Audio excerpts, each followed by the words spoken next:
Good morning class. Today's topic is channel of distribution. Channel of distribution इससे पहले भी हमने पढ़ा था, अब इसी को कंटिन्यूएशन में आगे फिर हम समझ रहे हैं कि what is distribution of channel या इसके और अलग अलग क्या क्या कंडीशन होती हैं।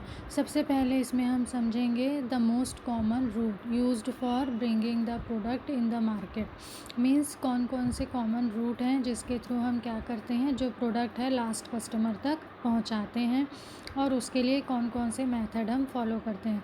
जैसे इससे पहले मैंने बताया था डिस्ट्रीब्यूशन चैनल के अलग अलग स्टेप होते हैं। मीन्स एक होता है ज़ीरो लेवल से यानी डायरेक्ट सेल होता है, सेकंड होता है जिसमें 2 लोग होते हैं, फिर 3 लेवल, इस तरह के अलग अलग लेवल होते हैं। उसी को आप फिर से हम डिटेल में समझेंगे। सबसे पहला होता है मैन्युफैक्चर कंज्यूम से डायरेक्ट किसको बेचता है, कंज्यूमर को प्रोडक्ट क्या करता है, बेचता है। इसको हम बोलते हैं डायरेक्ट सेल और ज़ीरो लेवल सेल। ठीक है, इसमें हम क्या करते हैं, जो भी प्रोडक्ट रहता है, जैसे जो भी मैन्युफैक्चरर रहेगा, मैन्युफैक्चरर अपनी कंपनी में करेगा, प्रोडक्ट बनाएगा और ये प्रोडक्ट वो सीधे कहाँ भेजेगा, पर्टिकुलर जो रिटेलर शॉप है वहाँ पे इसे क्या करेगा, भेज देगा, और वहाँ से जो कस्टमर है उसे सीधे ख़रीद लेगा। इसका सीधा एग्जांपल है जो बाटा शूज़ कंपनी है, उसके आपने देखे होंगे कि जो चेन रहती है उनके जो शूज़ की, वो सीधे उनके शॉप में आती है, कहाँ से, जहाँ से मैन्युफैक्चरर हुआ है वहाँ से, और फिर लास्ट कस्टमर उसको सीधे क्या कर सकता है, परचेस कर सकता है। और भी इसके एग्जांपल हैं, जैसे कि हम अभी आजकल ऑनलाइन शॉपिंग करते हैं, इसमें भी जो भी प्रोडक्ट होता है वो हम डायरेक्ट कंपनी से या मैन्युफैक्चरर से ख़रीदते हैं। नेक्स्ट है मैन्युफैक्चरर, रिटेलर, अल्टीमेट कंज्यूमर। इसमें बीच में कौन आ जा रहा है, रिटेलर। मीन्स जो मैन्युफैक्चरर है वो प्रोडक्ट किसको बेचेगा, पर्टिकुलर रिटेलर को, और फिर रिटेलर उसे किसे बेचेगा, कस्टमर को बेचेगा। इसका एग्जांपल है जितने भी आपके डिपार्टमेंट स्टोर होते हैं, डिस्काउंट हाउसेस होते हैं, चेन स्टोर होते हैं, सुपरमार्केट होते हैं, ये सारे क्या हैं, आपके एग्जांपल हैं पर्टिकुलर मैन्युफैक्चरर, रिटेलर और लास्ट कस्टमर के। इसमें डिस्ट्रीब्यूशन कैसा होता है, स्पीड में होता है, सारी चीज़ें सिस्टमेटिक होती हैं, और जनरली ये अप्लाई होता है क्लॉथिंग में, शूज़ में, जिससे कि जो भी ट्रेंड है उसके अकॉर्डिंग आप क्या कर सकें, डायरेक्ट रिटेलर तक सारी चीज़ें सही टाइम पे सप्लाई कर सकें और डिमांड के अकॉर्डिंग प्रोडक्ट लोगों को मिल सके। नेक्स्ट है मैन्युफैक्चरर, होलसेलर, रिटेलर और कंज्यूमर। जनरली ये नॉर्मली हर जगह फॉलो होता है, इसमें कहीं पे कोई सोचने वाली बात नहीं है। होलसेलर मेनली क्या करते हैं, बहुत एक प्रॉपर चेन क्रिएट करते हैं जिससे कि कस्टमर को सही टाइम पे सप्लाई होती है और उसकी डिमांड क्या होती है, फुलफ़िल होती है। ये क्या करते हैं, प्रोडक्ट लाइन को क्लियर करते हैं, लिमिटेड फाइनेंस रखते हैं, और ये क्या करते हैं, पर्टिकुलर जो भी प्रोडक्ट बेचते हैं उससे रिलेटेड सारी इन्फॉर्मेशन रखते हैं, प्लस न्यू ट्रेंड, फैशन और जो भी कंडीशन है उससे ये लोग टोटली क्या रहते हैं, अवेयर रहते हैं, जिसका ज़्यादा से ज़्यादा फ़ायदा किसको मिलता है, मैन्युफैक्चरर को मिलता है। इस तरह से होलसेलर जो हैं वो बहुत इम्पॉर्टेंट होते हैं, क्योंकि ये बल्क में अपना प्रोडक्ट क्या करते हैं, प्रोड्यूसर से ख़रीदते हैं और अपने वेयर हाउस में इसको तब तक रखते हैं जब तक कि ये लास्ट कस्टमर तक नहीं पहुंच जाता। नेक्स्ट होता है manufacturer, agent, wholesaler, retailer, consumer. इसमें एजेंट आ जाते हैं बीच में, किसके बीच में, मैन्युफैक्चरर और होलसेलर के बीच में। अब ये एजेंट का क्या प्रोसेस है, ये टोटली जो है डिस्ट्रीब्यूशन का काम अपने हाथ में ले लेते हैं और उससे रिलेटेड क्या लेते हैं, पर्टिकुलर कमीशन लेते हैं। फॉर एग्ज़ाम्पल जैसे जो वोल्टास का डिस्ट्रीब्यूशन चैनल है वो नेशनल लेवल पे है, और ये सारा जो डिस्ट्रीब्यूशन चैनल है वो कौन संभालते हैं, एजेंट संभालते हैं। वैसे ही जो टेक्सटाइल मिल वगैरह होते हैं, ये लोग भी अपना जो डिस्ट्रीब्यूशन है वो किसके थ्रू कराते हैं, एजेंट के थ्रू कराते हैं, जिससे कि उनको डिस्ट्रीब्यूशन से रिलेटेड जो पूरा हर एक एरिया कैप्चर करना पड़ता है या उससे रिलेटेड पूरी कंडीशन पे फोकस करना पड़ता है, वो सारी चीज़ों से जो कंपनी है या प्रोड्यूसर है वो टोटली क्या हो जाता है, बच जाता है। अब नेक्स्ट है आपका मैन्युफैक्चरर, होलसेलर, कंज्यूमर और यूज़र। मीन्स होलसेलर है, कंज्यूमर है, फिर कंज्यूमर के थ्रू वो पर्टिकुलर जो यूज़र है उस तक पहुंचता है। इसका एग्जांपल है जो बायर है वो क्या कौन हो सकते हैं, बिजनेस बायर हो सकते हैं, गवर्नमेंट हो सकती है, कंज्यूमर कोऑपरेटिव हो सकती है, हॉस्पिटल्स हो सकते हैं, एजुकेशन इंस्टीट्यूट हो सकते हैं। तो ये लोग क्या करते हैं, जो प्रोडक्ट खरीदते हैं खुद के लिए नहीं खरीदते बल्कि उनके अंडर में जो हैं उनके लिए ये प्रोडक्ट खरीदते हैं, और पर्टिकुलर वो लोग इस प्रोडक्ट को क्या करते हैं, यूज़ करते हैं। नेक्स्ट है manufacture, distributor, wholesaler, retailer, user. Distributor generally हम किसको कहते हैं, जो पर्टिकुलर क्या करता है, एक ही प्रोडक्ट को बेचता है और दूसरे प्रोडक्ट को फॉलो नहीं करता है। ये उन लोगों के लिए होता है जो कहना चाहिए रूरल एरिया में रहते हैं या सेमी अर्बन एरिया में रहते हैं। तो उस तरह के मार्केट को कवर करने के लिए इस तरह की कंडीशन को क्या किया जाता है, अप्लाई किया जाता है। तो ये क्या है, अलग अलग कंडीशन है जिसके थ्रू क्या किया जाता है, ज़्यादा से ज़्यादा मार्केट को कवर करने की कोशिश की जाती है, और ये कोशिश की जाती है कि कोई भी मार्केट उनके बेनिफिट से या उनके कवर से छूटे नहीं। अब नेक्स्ट है middle man in distribution. Middle man in distribution means distribution channel में अलग अलग तरह के बहुत से क्या होते हैं, मिडिल मैन होते हैं, और इनका क्या रोल है और ये कैसे सारी कंडीशन को सही तरीके से करने में मदद करते हैं। इसमें फर्स्ट नंबर पे है ब्रोकर्स। ब्रोकर्स मीन्स इनका डायरेक्ट कोई रिलेशन नहीं होता, ना ये खुद परचेस करते हैं ना कुछ करते हैं, लेकिन ये क्या करते हैं, प्रोड्यूसर और मिडिल मैन के बीच में एज अ चेन काम करते हैं। मीन्स जो प्रोड्यूसर है उसको पता नहीं कि उसे मार्केट में मिडिल मैन कहाँ से मिलेगा या सही मिडिल मैन उसे कहाँ से मिलेगा, किस तरह से वो अपने चैनल को स्ट्रॉन्ग करे। तो ये सारी नॉलेज उसे कहाँ से मिलती है, इस ब्रोकर के थ्रू मिलती है। सेम वैसी जो मिडिल मैन है उनको भी इन ब्रोकर्स के थ्रू पता चलता है कि पर्टिकुलर यहाँ पे हमें प्रोड्यूसर मिलेगा और इसके थ्रू हमको क्या मिलेगा, प्रोडक्ट मिलेगा जिसे हम सेल आउट आसानी से कर सकते हैं। मीन्स ब्रोकर क्या है, डायरेक्ट कुछ नहीं कर रहा है, लेकिन इन दोनों के बीच एज अ चेन क्या करता है, रिलेट करने की कोशिश करता है, जिससे कि आप अपना प्रॉपर क्या कर सकें, मार्केट डेवलप कर सकें, डिस्ट्रीब्यूशन चैनल इंक्रीज कर सकें। Commission agent.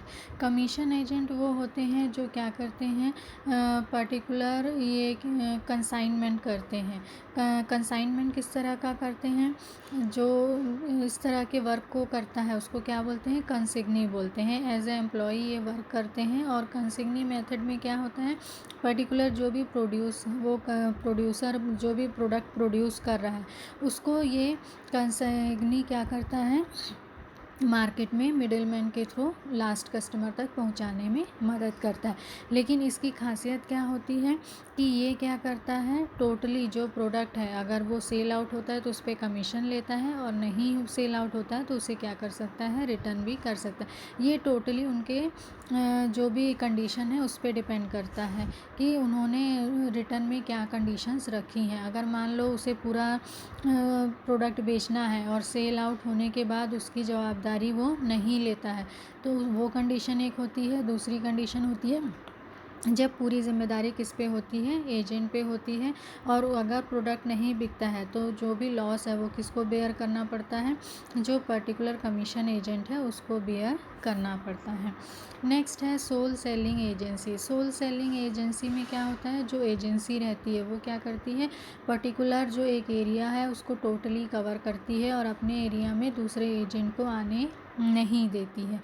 मीन्स पर्टिकुलर जो डिस्ट्रीब्यूशन है कंपनी का, मान लो किसी एक प्रोडक्ट को वो परचेस कर रहा है तो उसे उसकी ही जिम्मेदारी में वो सारा प्रोडक्ट क्या रहता है, हर मार्केट तक पहुंचाने, जितने मिडिल मैन है सबको वो कवर करता है। लेकिन ये तभी पॉसिबल है जब पर्टिकुलर इस तरह की एजेंसी को पूरी नॉलेज हो पर्टिकुलर एरिया की, पर्टिकुलर मिडिल मैन की, पर्टिकुलर कस्टमर की, पर्टिकुलर रिटेल मार्केट की, और किस तरह उसे कवर करना है, हर एक चीज़ की नॉलेज होगी, तभी वो इस तरह के बड़े एरिया को क्या कर पाएगा, कवर कर पाएगा, अदरवाइज़ वो प्रॉपर इन सारी चीज़ों को कवर नहीं कर पाएगा। तो ये क्या है, सोल सेलिंग एजेंसी। उसके बाद अब हम समझेंगे कंसाइनमेंट सेल क्या होता है। कंसाइनमेंट सेल जैसे अभी मैंने बताया, एक कंसिग्नी होता है।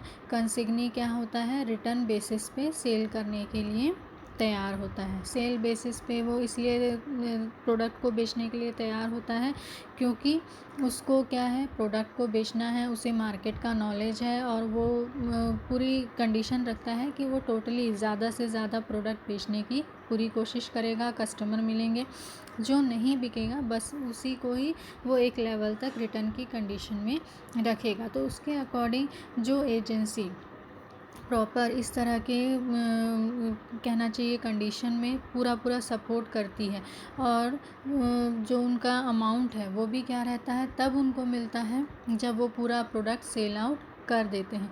तो इसमें डेल क्रेडिट एजेंट वाली कंडीशन रहती है और फुल रिस्पॉन्सिबिलिटी रहती है। और अगर पैसा डूब जाता है तो ये पैसे डूबने की भी जिम्मेदारी किस पे आती है, जो एजेंट है उस पे आती है। तो इस तरह का जो प्रोसेस होता है उसे हम क्या कहते हैं, कंसाइनमेंट सेल। फिर नेक्स्ट है इवैल्यूएशन ऑफ मार्केटिंग इंटरमीडिएटर्स। अब ये लोग कौन होते हैं, ये लोग वो होते हैं जो मार्केट में एज अ मिडिल मैन क्या करते हैं, डिस्ट्रीब्यूशन नेटवर्क क्रिएट करते हैं और पूरा परफॉर्म करते हैं अकॉर्डिंग टू प्रोडक्ट के। एक प्रॉपर मार्केटिंग फंक्शन क्रिएट करते हैं।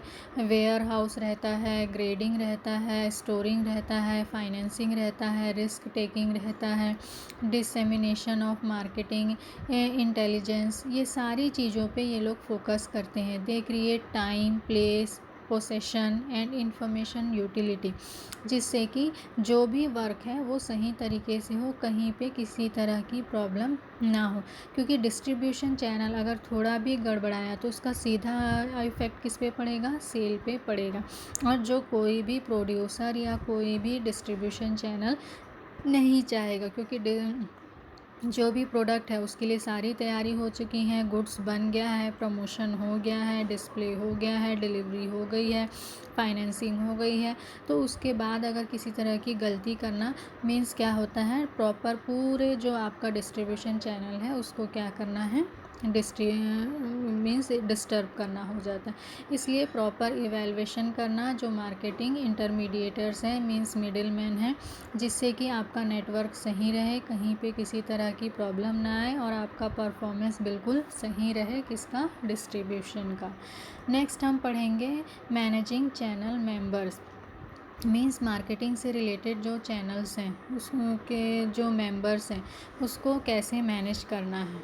सबसे पहले तो इंटरमीडिएटर्स को आपको करना है, किस तरह से करना है, प्रॉपर उनको कंट्रोल करना है और बिज़नेस से वही रिज़ल्ट अचीव करना है जो आप अचीव करना चाहते हैं। क्योंकि डिस्ट्रीब्यूशन चैनल एक बार गड़बड़ाया तो उससे के थ्रू आपको क्या होगा, कंडीशन में कई तरह की प्रॉब्लम आएगी।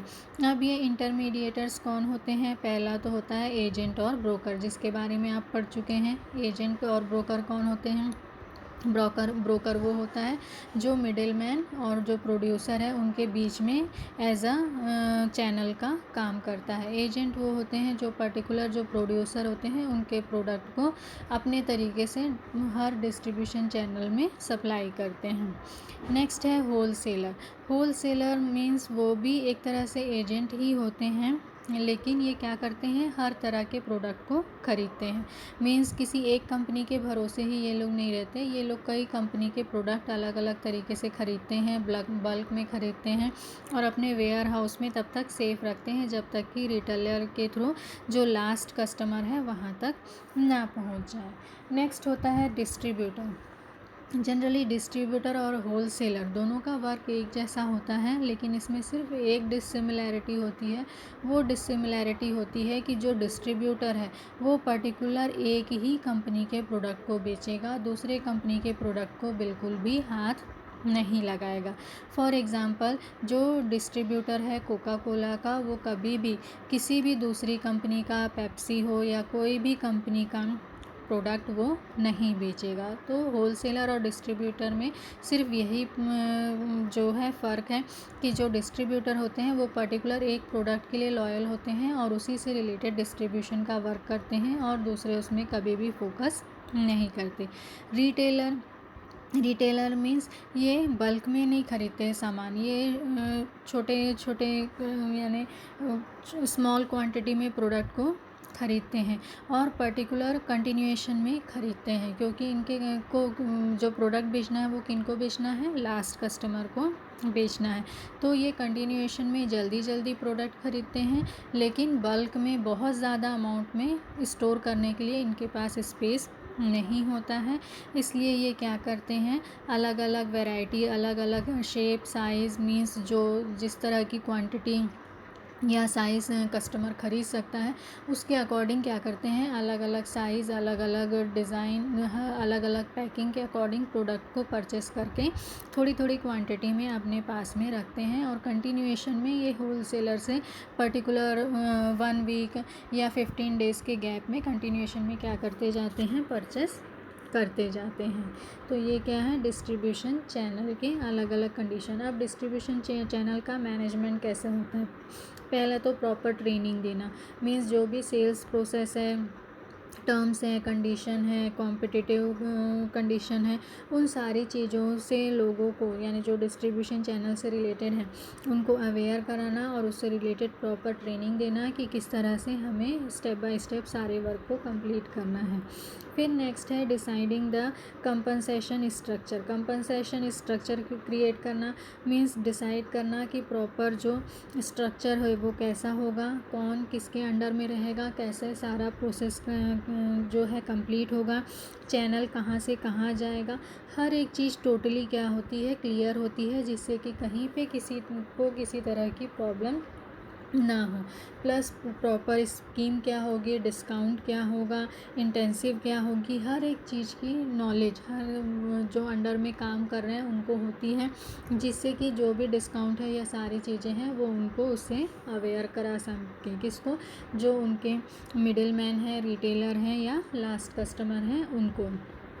फिर उसके बाद नेक्स्ट होता है मैनेजमेंट करना कॉम्प्लेक्सिटी कंडीशन को, मीन्स जो भी कंडीशन है मार्केट के अकॉर्डिंग या जियोग्राफिक रिलेटेड उन सारी कंडीशंस को क्या करना, किस तरह से फेस करेंगे, डिस्ट्रीब्यूशन उसके अकॉर्डिंग क्या होगा, उसके अकॉर्डिंग कंपनी पॉलिसीज़ क्या होंगी, किस तरह की प्रैक्टिस होगी, प्रोडक्ट क्वालिटी क्या होगी, प्राइस क्या होगी, हर एक चीज़ पे क्या करते हैं, डीपली एनालिसिस करते हैं। ट्रैकिंग करना मींस कंटिन्यूएशन में ट्रैकिंग करना कि कौन से चैनल वीक हैं और अपना सही परफॉर्मेंस नहीं दे रहे हैं, क्योंकि उनके सही परफॉर्मेंस नहीं देने के कारण किसकी इमेज ख़राब होती है, कंपनी की इमेज ख़राब होती है। इसलिए कंपनी कंटिन्यूएशन में क्या करता है, ट्रैकिंग करता है, जिससे कि जो भी सही परफॉर्मेंस नहीं कर रहे हैं या वीक चैनल्स हैं उनको चेंज किया जा सके या उनके पैटर्न को चेंज किया जा सके और किसी भी तरह की मिसअंडरस्टैंडिंग से बचा जा सके, जिससे कि प्रोडक्ट के डिस्ट्रीब्यूशन में किसी तरह की प्रॉब्लम नहीं हो। Ordering and collecting process means decide करना कि पर्टिकुलर ऑर्डर कैसा होगा, कलेक्शन कहाँ पे होगा, मिडिल मैन तक कैसे जाएगा, हर एक चीज़ को डिटेल में क्या करना, क्लियर करना कि कौन किसके हाथ में पर्टिकुलर कितने अमाउंट में हैंड ओवर करेगा, क्या कंडीशन होगी, प्रोसेस क्या होगा, टर्म्स क्या होंगे, हर एक चीज़ क्या होनी चाहिए यहाँ पे क्लियर होनी चाहिए, जिससे कि जो भी प्रोसेस हो वो स्मूथ वे पे हो, कहीं पे किसी तरह की कोई प्रॉब्लम ना आए। अब हम पढ़ेंगे importance of distribution channel. Importance क्या क्या है डिस्ट्रीब्यूशन चैनल के। पहला तो टाइमली डिलीवर मींस जो भी प्रोडक्ट है टाइमली डिलीवर होता है, किसके कारण, इन इतने जो बीच में मिडिल मैन होते हैं और पर्टिकुलर जो डिस्ट्रीब्यूशन चैनल फॉलो किया जाता है उसके कारण राइट टाइम पे कस्टमर के डिमांड के अकॉर्डिंग टाइमली सप्लाई हो जाता है। Maintain stock of product means distribution channel के अकॉर्डिंग हमको पता होता है कि नेक्स्ट जो है डिस्ट्रीब्यूशन किसके अकॉर्डिंग होता है, तो उसके अकॉर्डिंग हम क्या करते हैं, मेंटेन करके रखते हैं स्टॉक को, किसका, जो भी प्रोडक्ट है उसका, जिससे कि स्टॉक में किसी तरह की कमी ना आए, क्योंकि स्टॉक में कमी आए इसका मतलब क्या होगा, डिस्ट्रीब्यूशन चैनल में ब्रेक लगना, और हम ये बिल्कुल भी नहीं चाहेंगे। तो उसके अकॉर्डिंग स्टोरेज और सारी चीज़ों की सप्लाई, मार्केट, हर एक चीज़ को क्या किया जाता है, मेंटेन किया जाता है। प्रोवाइड मार्केट इन्फॉर्मेशन कंटिन्यूशन में दी जाती है कि डिमांड इंक्रीज़ हो रही है कि कम हो रही है, उसके अकॉर्डिंग प्राइस को आपको क्या करना है, कंपटीशन का नेचर क्या है, हर एक चीज़ की इन्फॉर्मेशन मिडिल मैन के थ्रू जो प्रोड्यूसर है वहाँ तक पहुँचती रहती है, और उसके अकॉर्डिंग वो अपना प्रोडक्शन जो है इंक्रीज़ डिक्रीज़ या उसमें चेंजेस या कंपटीशन के अकॉर्डिंग डिस्काउंट या कुछ एक्स्ट्रा जो भी चेंजेस करने हैं वो इसके थ्रू वो क्या करते हैं, चेंजेस लाते रहते हैं। Promotion of goods, distribution channel जो है हेल्प करता है मार्केटिंग में, प्रमोशन में, क्योंकि जब तक ये प्रमोट नहीं होगा, लोगों को पता नहीं चलेगा, तो मिडिल मैन को भी इसका फ़ायदा नहीं मिलेगा। तो मिडिल मैन प्रमोशन में ज़्यादा से ज़्यादा क्या करती है, सपोर्ट करती है, जिससे ज़्यादा से ज़्यादा लोग प्रोडक्ट को समझें, और जब ये रिटेल मार्केट में पहुँचे तो आसानी से इनको कस्टमर मिल सके।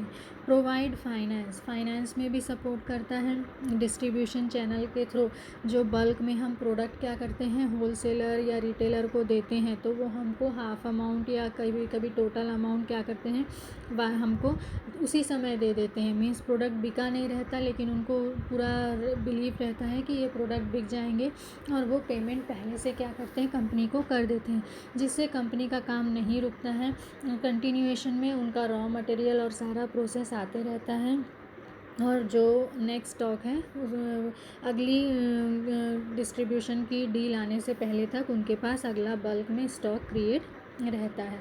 जनरेट एम्प्लॉयमेंट, डिस्ट्रीब्यूशन चैनल बहुत बड़ा एम्प्लॉयमेंट का चैनल क्रिएट करता है, इकोनॉमिक होता है, huge number of people involve होते हैं डिस्ट्रीब्यूशन सिस्टम में।